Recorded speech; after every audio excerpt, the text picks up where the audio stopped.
Voici maintenant le kit de moto JRC avec un CB de Uniden 510 XL. À la majorité des motos, le CB il est dans en avant, il n'est pas gros, mais il faut le mettre à l'abri. Proche du windshield, sur la barre, il peut être là, il peut être dans un coffre, il peut être en dessous du banc, il peut être peu importe où, en autant qu'il ne pleut pas dessus. Ici, je démontre un fil qui est simple.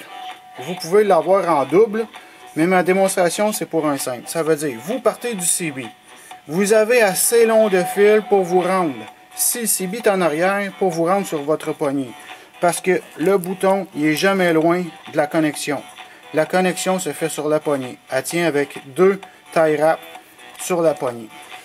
Le plus important de la moto, c'est le vent. Ça veut dire que ça prend un headset de bonne qualité. On ne peut pas vraiment avoir un headset économique, électronique, parce que le vent rentre trop dedans. C'est bien important pour que les autres entendent bien que ça prend un bon J&M à cause de son micro. C'est un micro anti-vent. Les speakers de J&M sont impeccables. Le son est super. C'est sûr qu'il est gros avec sa grosse moumoute, mais c'est très performant. Le CB est quand même assez simple. La connexion, c'est comme le 4 roues, ça s'en va dans la boîte à fuse. Et vous pouvez rajouter exactement la même chose que le kit VTT. Votre musique et l'intercom. La musique fonctionne sur le squelch. Quand quelqu'un parle, il parle. La musique revient. Le niveau de celui qui parle, c'est le volume naturellement. Le niveau de la musique, c'est votre téléphone ou votre MP3.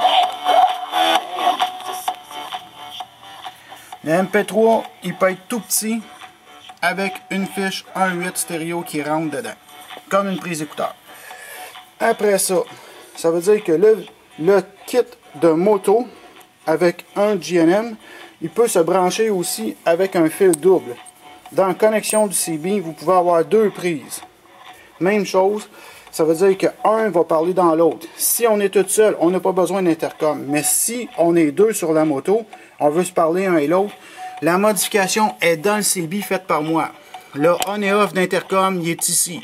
Ça veut dire que quand vous mettez le ONL à on, ça l'embarque le intercom qui est modifié dans le CB. Vous parlez par-dessus la musique. 1, 2, 1, 2, 3. Quand vous parlez dans l'headset.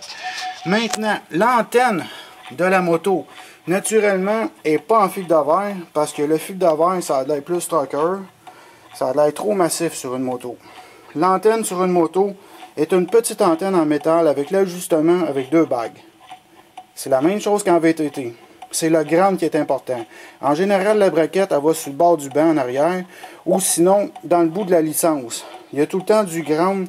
Ça prend absolument une masse négative. Il faut que la braquette touche au châssis du bicycle. La longueur du fil s'en va au CB naturellement. Et puis le CB, lui, c'est un CB conventionnel qui va très bien pour un kit de moto comme un Goldwyn. C'est le kit JRC 510 XL.